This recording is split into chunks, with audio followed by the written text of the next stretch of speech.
কি খবর তোমরা ভালো আছো? আমি আজকে লইয়া পড়ছি ফালুদা রেসিপি। ফালুদা দোকান থেকে খাইলে একজনে একটা 150 টাকা লাগে, আজকে আমি 120 টাকা দিয়ে খালি একটা প্যাকেট লইয়া পড়ছি। 4-5 জন মিলে খাইতাম আমি ফালুদাটা রান্না করলে। তারপরে দেখতে পাচ্ছি একটা ফালুদার প্যাকেট আর দুইটা হইছে জেলো প্যাকেট, সবুজ জেলো আর একটা হইছে লাল জেলো।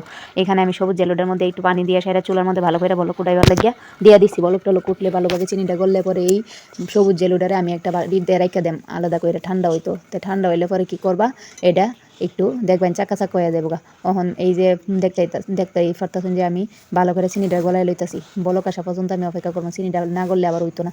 এখন জাল দিতেছি, আল্লাহটা লাড়ালুড়া দিতেছি, লাড়ালুড়া দিয়ে সেটা ভালো করে এটারে চিনিটা গলায় লইতেছি। এ ফজায় বুঝাই দিতেছে আমার চিনিটা একবার গলে গেছে গা, এই যে ফাগুইতে আছে গা। এখন আমি কি করবো, এটারে একটা বাটির মধ্যে নিয়ে ডাইলা দিতেছি। এই যে বাটির মধ্যে এটারে সেট করবার লেগে দিতেছি।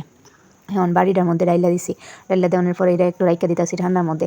এই বাড়িটার মধ্যে ঠান্ডার মধ্যে রাইখা দিতেছি। এখন এটা বইয়া যাইব গা। সেম প্রসেসে আমি লাল ডারেও এরকম কইরা এই বাড়ির মধ্যে দিয়া দিলাম। বাড়ির মধ্যে দিয়ে লাল ডারে এমনি গুলাইয়া গালাইয়া সেরা পরে রেখে দিলাম। পরে আসল যে রেসিপি সেটা হচ্ছে ফালুদার মিক্সটা। এনে আমি দুধ নিয়ে নিছি আধা কেজি পরিমাণ মতো দুধের মধ্যে দিয়ে দিলাম ফালুদার প্যাকেট ডাইলা দিয়ে সেরা এটা ভালোভাবে লাইরা লইরা সেরা জাল করে নিমো। বলক টলক উঠে একটু ভালো করে ঘন ওইটা নিমো। এটারে ভালো করে জাল দিতেছি। জাল দেওয়ানোর পরে দেখতে পাচ্ছেন একটু শুকায় গেছে। এখন আবার ভালো করে একটু জাল দিই, আর একটু শুকানো দরকার। এটা আর একটু যদি ভালো হয় ঘন হয় তাহলে আর একটু বেশি মজা লাগবো।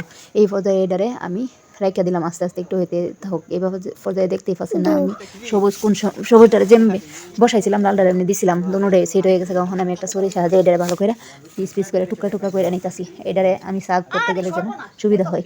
এই পর্যায়ে আমি দুটোটারে ছুরি দিয়ে ভালো করে পিস করে লওয়ানোর পরে এখানে দেখতে পাচ্ছি যে দুটোটাই অনেক সুন্দর হয়ে গেছে, একদম শক্ত হয়ে গেছে।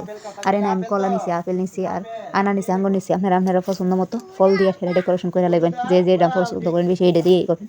এই যে আমার এটা রান্না হওয়ার পরে এরকম টেক্সচার হয়েছে। আমি এখন এটার মধ্যে ফল দিয়ে সেটা ভালো করে মিক্স করে লইলাম। ফলটা দিয়া ভালো করে লাইরা লইতেছি। ফলটা দিলে যে একটা মজা লাগে। এই যে এনে ফলগুলো মিক্স করে নিতেছি। মিক্স করে নেওয়ার পরে ভালোভাবে এখন দেখেন এটা দেখতে কেমন মজা লাগতেছে, আর খাইতে না জানি কেমন মজা লাগবো। এই যে আমি এখন ভালো করে মিক্স করে লইয়া সেরা পরে একটা বাড়িতে এটা আমি সার্ভ করাম। এখন আমি একটা বাড়ি লইয়া লইছি, বাড়িতে আমি এটা সার্ভ করি।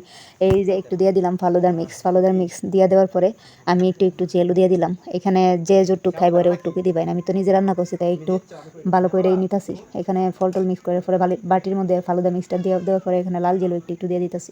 লাল জেলোটা দিয়ে দেওয়ার পর দিয়ে দিতেছি যে আবার সবুজ জেলোটা, লাল জেলোটা দিয়ে দিছি একটু। এখন দিয়ে দিব সবুজ জেলোটা, যেহেতু কালারিং জেলো বানাইছি তা মিক্স করে লই। ডেকোরেশন অত সুন্দর করে করতাম পারতেছি না, আমার ফুতের লাগে আমার ফুতে খুব চালাইতেছে আমার। এখন দেখতেই পারতেছেন যে আমি এই জেলোটারে দিয়ে দেওয়ার পরে এখন দিয়ে দিব আইসক্রিম। গরিব মানুষ আইসক্রিম তেমন একটা বেশি আনতে পারি নাই, ছোটো একটা বক্স আনছি। এখন 2 চামচে দাম বেশি দিয়ে যেতাম। এখন 2 চামচ আইসক্রিম দিয়ে ভালো কইরা এটারে রাইখা দিছি। এই পর্যায়ে এটারে মিক্স করে খাওয়ানোর সময়